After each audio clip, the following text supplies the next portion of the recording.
त्यातला गारगाईचा प्रकल्प हा सगळ्यात सोपा प्रकल्प होता, पण अनेक वर्षापासून त्याला फॉरेस्टची मान्यता मिळत नव्हती. जवळपास 3 वेळा फॉरेस्टने ती मान्यता रद्द केली. इथनं ग्रेडियंटनी पाणी मुंबईला मिळणाऱ्या जवळपास 500 दशलक्ष लिटर प्रतिदिन आपण त्यातनं मार्ग काढला आणि फॉरेस्टशी चर्चा करून याला फॉरेस्टची मंजुरी मिळवली. याचं टेंडर देखील केलं आणि मी महानगरपालिकेचं अभिनंदन करेन की महानगरपालिकेने वाटाघाटीच्या माध्यमातून जे काही टेंडर आलं होतं ते टेंडर त्या ठिकाणी जो काही कॉस्ट होती त्या कॉस्टमध्ये जवळपास 270 कोटी रुपयाची बचत केली. 270 करोड 270 कोटी रुपयाची बचत त्याच्यामध्ये केली आणि 2029 मे पर्यंत हे काम पूर्ण होणार आहे आणि मुंबईला 500 MLD पाणी अधिकचं मिळणार आहे. यासोबत आपल्याला कल्पना आहे, आता पाऊस आल्यामुळे थोडा जीवात जीव आला, तर मुंबईच्या पाणी पुरवठा करणारी जी धरणं होती यात 10% देखील पाणी राहिलं नव्हतं आणि म्हणून निसर्गाचं चक्र बदललेलं आहे. या बदललेल्या चक्रामध्ये आपल्याला कधी अशा इव्हेंटला सामोरं जावं लागेल हे सांगता येत नाही आणि म्हणून डिसॅलिनेशन यामध्ये मनोरीला 400 दशलक्ष लिटरचं डिसॅलिनेशनचं काम या ठिकाणी दिलेलं आहे, ज्यामध्ये पहिला टप्पा 2029, दुसरा टप्पा 2030 पूर्णत्वास येईल. वर्सोवामध्ये 200 दशलक्ष लिटरचं डिसॅलिनेशन निक्षारीकरणाचा प्रकल्प आहे. असं दोन्ही मिळून 2030 सालापर्यंत 1000 दशलक्ष लिटर म्हणजे 1000 MLD डिसॅलिनेटेड पाणी हे मुंबईला उपलब्ध असेल. म्हणजे अशा प्रकारच्या एखाद्या इव्हेंटमध्ये जर आपल्याला त्या ठिकाणी पाणी कमी पडलं किंवा धरणं भरली नाहीत तरी मुंबईमध्ये अडचण येणार नाही असा प्रयत्न आहे. मुंबईमध्ये ब्रिटिशांच्या काळापासनं 3 महासंतुलन जलाशय आणि 27 सेवा जलाशय उपलब्ध आहेत. आता त्यातल्या 2 जलाशयांचं नव्याने काम हे त्या ठिकाणी करण्यात येत आहे, काही जलकुंभांचं काम करण्यात येत आहे. त्यामुळे एकूणच जी मुंबईची पाणी पुरवठा सिस्टीम आहे हिचं रिवॅम्पिंग करण्याचं काम हे मोठ्या प्रमाणात चाललेलं आहे. 2022 साली ज्यावेळी पुन्हा या महाराष्ट्रामध्ये महायुतीची सत्ता आली त्यानंतर माननीय शिंदे साहेबांच्या नेतृत्वामध्ये महानगरपालिकेमध्ये आम्ही एक निर्णय घेतला आणि दरवर्षी त्या रस्त्याचं डांबरीकरण करायचं. आम्ही नागपूरमध्ये प्रयोग केला आणि नागपूरमध्ये जे रस्ते कॉन्क्रीटचे केले 40 वर्ष झाले, आता 30 वर्ष झाले. पहिला ज्यावेळेस मी महापौर होतो त्यावेळेस जे रस्ते केले तेव्हापासून आम्ही जवळपास आता 60% 70% रस्ते कॉन्क्रीटचे केले. 30 वर्षात एक नवा पैसा त्याच्यावर खर्च झाला नाही, एक खड्डा त्याच्यावर पडला नाही.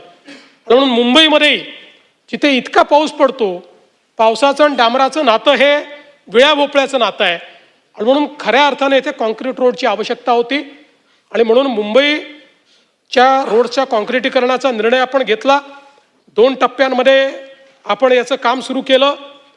जवळपास रस्त्यांची लांबी ही 2050 किलोमीटर आहे. त्यापैकी 1200 किलोमीटरचं काम हे पूर्वी त्या ठिकाणी पूर्ण झालं होतं आणि जवळपास आत्ता नव्याने आपण 575 किलोमीटरचं काम पूर्ण केलं आणि 138 किलोमीटरचं काम सुरू आहे. म्हणजे जवळपास हा प्रकल्प पूर्ण झाल्यानंतर 1200 किलोमीटरपैकी 2050 किलोमीटरपैकी 1913 किलोमीटरचे रस्ते म्हणजे 95% रस्ते हे मुंबईमध्ये कॉन्क्रीटचे रस्ते असतील, ज्याच्यावर आपल्याला खड्डे पडणार नाही, वारंवार त्या ठिकाणी काम करावं लागणार आहे. टप्पा 1 मध्ये 89% काम झालेलं आहे. डिसेंबर 2026 पर्यंत 1ची मुदत आहे. टप्पा 2 मध्ये 73% काम झालं आहे, ज्याची नियोजित मुदत ही मे 2027 आहे. दोन्ही टप्पे मिळून 81% प्रगती आहे आणि मे 2027 पर्यंत हे दोन्ही प्रकल्प पूर्ण करण्याचा आमचा प्रयत्न आहे. याचा परिणाम काय आहे तर 2023 मध्ये आपल्याला रस्त्याचे खड्डे, मुंबईतल्या रस्त्याचे खड्डे बुजवण्याकरता 203 कोटी रुपये लागले होते. 24 मध्ये ते 164 कोटी झाले, 25 मध्ये ते अजून कमी 97 कोटी झाले आणि 2026 मध्ये फक्त 45 कोटी रुपये लागले.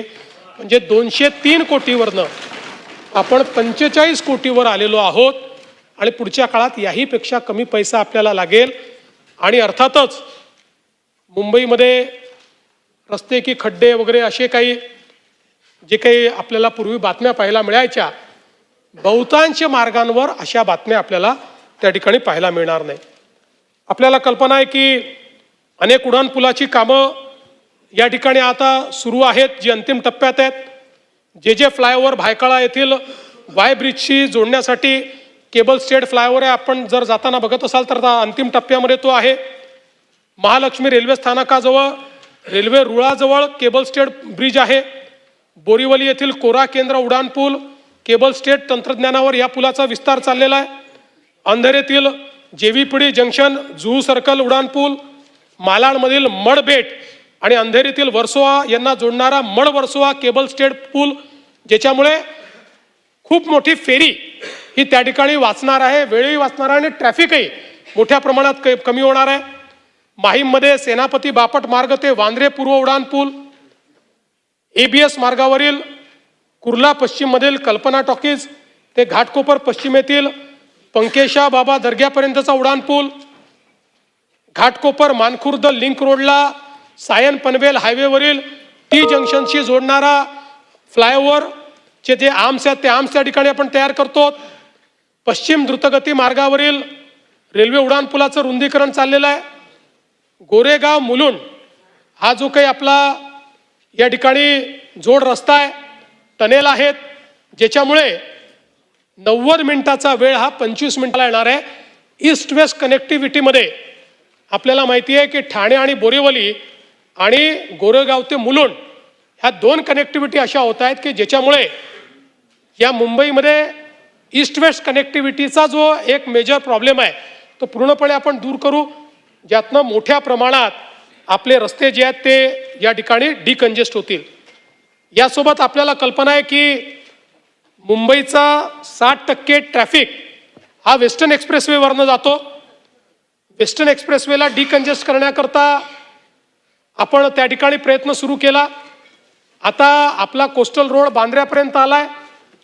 बांद्रा वर्सोव्याची लिंक आपण तयार करतोय. वर्सोव्याची लिंक पुढे चारकोप दहिसर करत उत्तनपर्यंत जाणार आहे. आणि मी स्वतः त्या संपूर्ण मार्गाची पाहणी केली. अतिशय वेगानं काम चाललं आहे. मला या गोष्टीचा आनंद आहे की या प्रकल्पातल्या सगळ्या अडचणी आम्ही दूर केल्या, सगळ्या परमिशन्स मिळवल्या. काही परमिशन्स करता सर्वोच्च न्यायालयात जावं लागलं, सर्वोच्च न्यायालयात जाऊन त्या परमिशन्स मिळवल्या. त्यामुळे आता या संपूर्ण नॉर्थ कोस्टल रोड जो 100% आपल्या वेस्टर्न एक्सप्रेसवेला डिकंजेस्ट करणार आहे, अशा प्रकारच्या या नॉर्थ कोस्टल रोडला आता कुठल्याही परमिशनची अडचण नाही. याचं काम अतिशय चांगल्या पद्धतीनं त्या ठिकाणी सुरू आहे.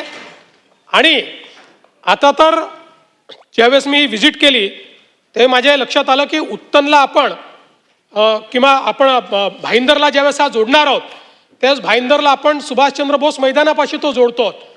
पण तिकडनं आपला जो उत्तन विरार सी लिंक होईल तिथे जाण्याकरता पुन्हा आपल्याला अडचणी आहेत. आणि म्हणून आपण त्या क्षणी निर्णय घेतला की चारकोपचं जे त्या ठिकाणी सागरसाहेब मरीना एन्क्लोव आहे त्याच्या पाठीमागे आपण ते जे टनेल्स तयार करतोय, बाजूलाच आपल्याला पगोडा दिसतो खाडीच्या पलीकडे, तिथे उत्तन आहे, तिथलं आपली उत्तन विरार सी लिंक होणार आहे.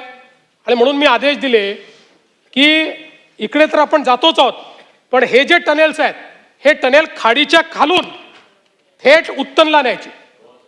म्हणजे आपल्या नरिमन पॉइंट पासनं विरारपर्यंत, म्हणजे नरिमन पॉइंट पासनं भाईंदर पर्यंत आणि उत्तन पासनं विरार पर्यंत पूर्ण सिग्नल फ्री कनेक्टिव्हिटी ही या ठिकाणी प्राप्त होईल. उद्या जेव्हा आपण कोरेला नवीन एअरपोर्ट तयार करू, आपण दक्षिण मुंबईतनं विरारच्या नवीन एअरपोर्टला देखील 50 मिनिटात पोहोचू शकू. अशा पद्धतीनं याची रचना आपण त्या ठिकाणी केलेली आहे. मुंबईकरता मल्टीमॉडल कनेक्टिव्हिटी आपण करतो. BKC कनेक्टर जो आहे तो यू शेप फ्लायओव्हर ऑक्टोबर 2027 पर्यंत आपला तो पूर्ण होणार आहे. यामुळे अटल सेतूकडे जाणाऱ्या वाहनांसाठी सुलभता येईल. आणि सायनकडनं येणाऱ्या आणि मुंबईकडे जाणाऱ्या जे काही वाहनं आहेत यांनाही स्वतंत्र रॅम्प्स आपण देतो आहोत, ज्याच्यामुळे